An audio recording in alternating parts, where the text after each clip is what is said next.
Bonsoir, voici l'analyse technique du 17 mai en clôture. Alors avant d'attaquer, on va commencer par le calendrier. Donc demain matin à 8h, on regardera le PPI allemand, ça c'est intéressant. 10h, les nouvelles industrielles italiennes, donc ventes et les nouvelles commandes bien sûr, donneront une idée de savoir si l'Italie est en train de se redresser, donc ça c'est un bon point.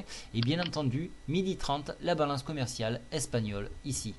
Alors, pas de statistiques américaines importantes, celle-ci à 16h30, mais bon, elle n'est pas vraiment à tenir en compte. Ce qu'il faut retenir aujourd'hui, c'est que nous avons un gros problème au niveau de la Grèce, hein, puisqu'on commence à couper les vivres, on commence à couper les contacts téléphoniques, on essaie de mettre une grosse pression pour que le gouvernement en place essaye de faire accepter et avaler la pilule au peuple et donc voter le 17 juin une austérité.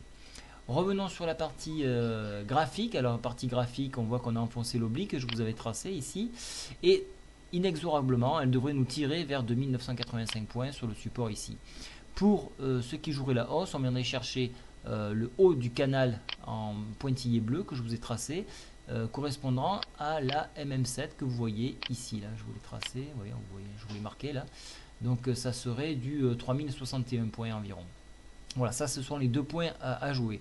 Personnellement, je continue à travailler, donc à faire des scalps à la baisse, les valider et travailler mes lignes à la hausse pour continuer à rattraper le retard. Voilà, donc je donnerai plus de détails sur la newsletter Scalp hein, quant au portif. Et au niveau des titres, eh bien, écoutez, je vous en donnerai un peu plus également sur la newsletter de base. Voilà, alors avant quand même de partir, je vais vous parler de l'analyse technique pure. MACD, aucun signe de redressement, donc il ne faut pas s'attendre à des merveilles demain. Le stochastique, on est toujours en zone de survente, on voit que ça se redresse un petit peu. Alors peut-être ça voudrait dire qu'on va tenter quelque chose demain, vu les faibles volumes que nous avons eu aujourd'hui, 2,3 milliards, c'est très peu pour une journée. Donc il se peut que les signaux aient été un petit peu faussés aujourd'hui, donc pourquoi pas revenir à l'assaut demain. Mais c'est pas ce que indiquent les indicateurs, attention. Hein. Ici on est à 32, RSI 32,31, donc on a encore de la marge à la baisse. Au niveau de directional mouvement, inexploitable, donc on continue à être baissier.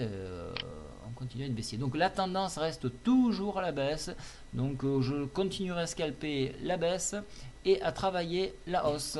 Voilà, je vous souhaite une très bonne soirée à tous, au revoir.